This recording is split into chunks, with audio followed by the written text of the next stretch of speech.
Singapore, a city like no other. Foreign yet familiar, Eastern yet Western. My first impression of Singapore 8 visits ago was that it was a beautiful, pristine, if slightly sterile city. But once I dug deeper, visit by visit, I discovered a fascinating place that has become one of my absolute favorites. A city of innovation, of commerce, of beauty, of some of the most shockingly delicious food on earth, and a city populated by a diverse and wonderful people. Make no mistake, Singapore is the ultimate melting pot of Southeast Asia. So come along as I show you where to go, what to do, and of course, what to eat in the Lion City. I am so sweaty right now.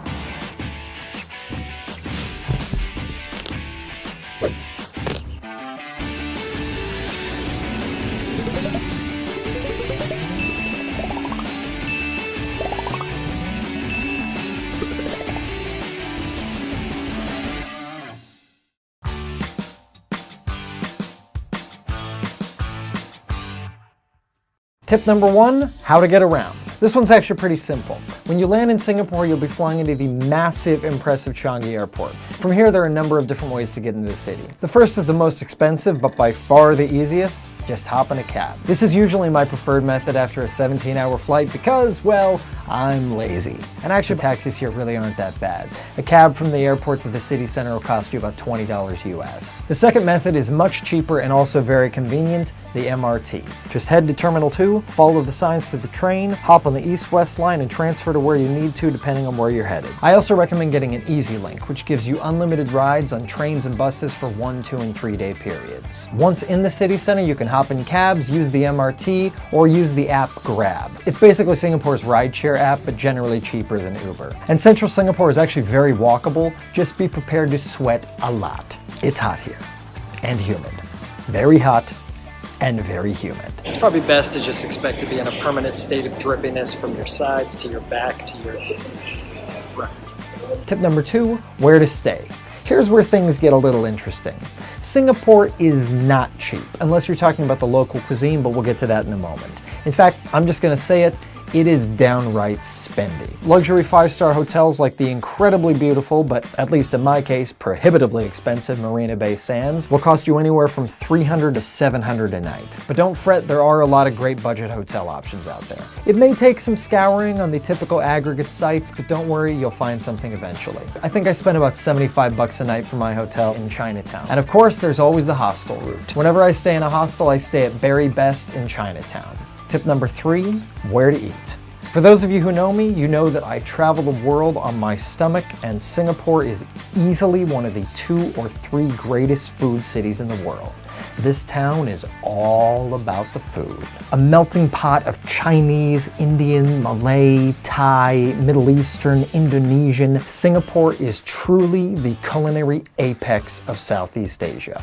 And the city-state is home to one of the greatest inventions since birth control, the hawker center. The hawker centers are basically Singapore's way of maintaining its rich street food culture by bringing it inside so they could properly control the safety and food of the water. These are open-air food courts with hundreds of stalls, each specializing in a few different dishes. Each stall is individually owned, each chef a master of a few dishes, serving up world-class food, usually at around $3 to $5 a plate. And the first dish I'm going to be showing you is so amazing, it really should be a tip in and of itself. Actually, yeah, you know what? I'm gonna make it one. Tip number 4, eat chicken rice. For my first lunch, yes, there's always more than one, I go to the Maxwell Hawker Center down the street from my hotel in Chinatown. There, in a stand in the middle of the center, they serve up the dish that I dream about when I'm away from Asia, the ubiquitous Singaporean Hainanese chicken rice. Juicy steamed chicken served on a bed of white rice that's been cooked in the chicken broth. A few garnishes of sweet soy, fresh ginger, and chili sauce, and that's it. It's a dish so simple you'd think it couldn't possibly be that special, but its simplicity is so beautiful, its flavor so subtle and perfect, it makes me want to write a poem. And I hate poetry. Probably the most popular stall is Chen Chen Chicken Rice, made famous by the great Anthony Bourdain. But it's not the best in the city. But as fate would have it, the best chicken rice is literally 3 stalls down. Opened by the former chef at Tian Chen, Ah Thai is simply better. I've eaten them both side by side, and sorry Tony, that's just the way it is. I call him Tony because I hope at some point we'll be friends. Moving along, tip number 5. Continuing the food theme, my favorite hawker centers in the city are Maxwell Road Hawker Center, Old Airport Road Food Center, the Chinatown Complex, Tiong Bahru, Chomp Chomp Food Center, Lau Pa Sat, and the Eating Street in Chinatown, which I guess isn't really as much of a hawker center as it is a street that you eat on. Now, to list all my favorite dishes in all those stalls would take the length of about 742 YouTube videos, but here are a few of my favorites. At Old Airport Road, I adore the char siu at Roast Paradis, which, to be honest, might just be the most perfect plate of food in the entire city. And the lor mee, a delicious thick Chinese noodle soup at Jinmei Zhangjiang. How'd I do on that pronunciation? My camera guy is telling me not well. At Maxwell Hawker Center, other than the aforementioned, one could say beaten into the ground chicken rice at Ah Tai, I love the creamy hearty congee at Zhen Zhen Porridge, and the char kway tao at Marina South Delicious Food. The Chomp Chomp Hawker Center is the best spot in town for late night eats, particularly the ever popular gravy-licious Hokkien Mee noodles at Ah Hock Fried Hokkien Mee, and the stupidly delectable spicy stingray at Highway Yuan Barbecue. Stingray is good? Who knew? The impressive Chinatown Complex is the largest hawker center in Singapore, housing over 260 stalls, but a few of my favorites are the clay pot rice at Lian Hei Benji Clay Pot, the crazy simple but crazy tasty Chi Chong Feng at Jieji Meishi, and here you can even try the world's cheapest Michelin star restaurant at Hawker Chan for their succulent soya sauce chicken rice or noodles. Note, the queue for this place can be very long and often starts even before they open at 10 a.m. And finally, make sure to get the Change Your World satay at stall number 8 on Lau Pa Sat's Satay Street. The meat here is smoky, savory, and beyond tender, and the peanut sauce is spicy and perfect. Make sure to wash all this down with a totally unique sugarcane juice or a refreshing soursop smoothie. Oh god, that's good. I don't even know what soursop is, but it's really good. Now, with so many options, I get that it can be a bit daunting, but my best advice is show up hungry, look for a long line, and your stomach will take care of the rest. For me, this is Singapore. The hawker centers are the beating heart of this city, and I will chew on that heart all day, every day that I am there.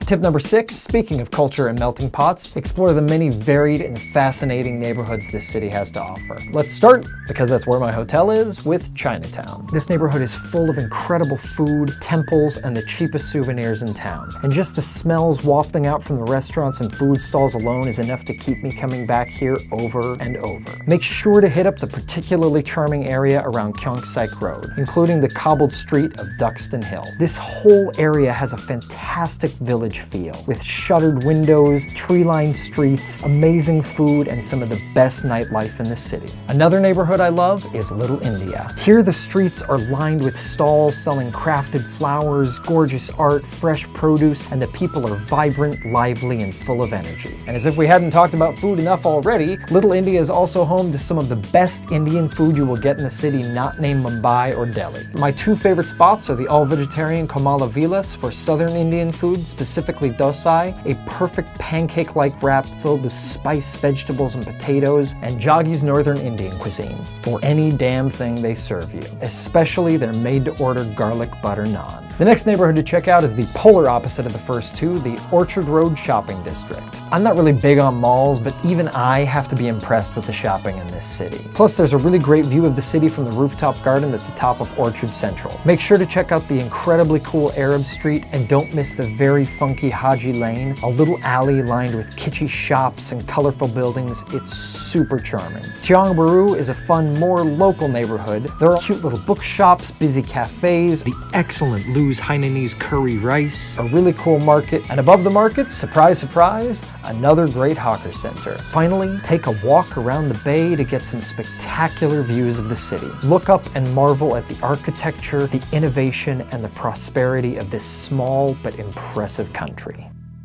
Tip number 7, check out the Marina Bay Sands. So maybe you can't afford to stay there and swim in the incredible infinity pool. Well, neither can I. But they have lots of other cool stuff to do. The view from the Sky Park observation deck is probably the best in the city. There is, of course, a massive mall, if that's your thing, and a casino, if that's your thing. Also Spectra, their free light and water show they put on every night at 8 and 9 p.m. makes the one at the Bellagio look like a drinking fountain. And if you don't feel like paying the money to go up on the observation deck, you can get pretty much the same view from Spago at the top of Tower 2. Just tell them you're headed up there for a drink. Or better yet, spend the money you would have spent on the observation deck and actually get a drink. Win-win. Tip number 8, speaking of drinks, I repeat, do not get a Singapore Sling, because A, it's like 36 bucks, and B, it's a complete drink. Nothing says $36 like a maraschino cherry. There, I've made my peace. We can move on. Tip number 9, visit the gardens by the bay. Half gardens, half space-age art installation with breathtaking architecture, expansive greenery, cascading waterfalls. Make sure to check out the tree walk through those awesomely weird tree thingies and the mind-bogglingly spectacular cloud forest. It may be touristy, but this place will utterly blow you away.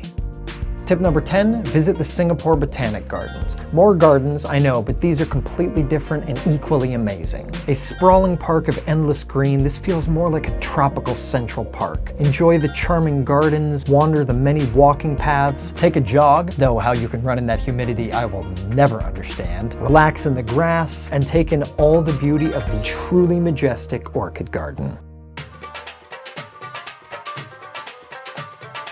Tip number 11, do the night safari at the Singapore Zoo. The night safari is one of the coolest zoo experiences I've ever had. You'll see leopards, rhinos, elephants, lions, and much more, all from a tram that winds you through the nighttime jungle park. The whole thing is eerie, mysterious, great for families, and very fun. And I must say, having read about the Singapore Zoo and the wildlife reserves, I love what they do for animal conservation, preservation, and education. It's a great company and a great time. Highly recommended. Tip number 12, head outside the city to the island of Sentosa and cool off that sticky body of yours in the Strait of Singapore. This small island, accessible to the main island of Singapore by bridge or a monorail, has some of the best beaches in the city. It's also incredibly touristy, but admittedly great for families. There's a Universal Studios, an outdoor mall, an aquarium, and a water park. If you're looking for a more relaxed stay at the beach, hop on the ferry to St. John's Island and walk across the footbridge to the remote Lazarus Island, a gorgeous jungle-laden tropical island with arguably the best and certainly most secluded beach in Singapore. Lay back, take in some vitamin D, and refresh yourself in the lovely water. Finally, like I say in many of my videos, just wander and get lost. Every corner of this city-state has something unique to offer. From shopping to temples, architecture to food, this is an always interesting place. It's also one of the safest countries in the world, so walk around all you want, whenever you want. I mean, be smart, but you know, it's safe. And don't listen to people when they talk about how strict the laws are and how it feels like a totalitarian dictatorship. Most of those people haven't even been there. I mean, yes, the laws are strict, so guess what? Don't break them. Don't want to get a massive fine for spitting gum on the sidewalk? Don't spit gum on the sidewalk. And if you see a sign that tells you not to do something, don't do it. But honestly, whatever you've heard, trust me, this is a surprisingly cool and laid-back town. Come check it out. It is absolutely worth the 17-hour flight. In coach, in a middle seat, in between two snoring people and a screaming baby. And whatever you do, please, please eat at a hawker center. I've never really been a religious person. When confronted with the concept of heaven, I'll admit I've taken a somewhat incredulous approach. But if there is a heaven, and I'm lucky enough to end up there, I imagine it will look a lot like a hawker center in Singapore.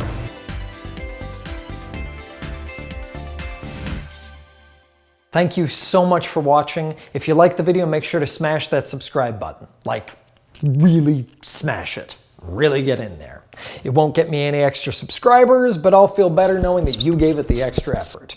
Also, I've left a really extensive list of all the places I featured in the video, and some I couldn't feature and couldn't fit in the description below. So if I left anything off the list, please leave your suggestions in the comments below. I always love to hear what you have to say. Also, I want to give a huge thanks to the Singapore Board of Tourism for all their help. I'll see you soon from somewhere else in the world.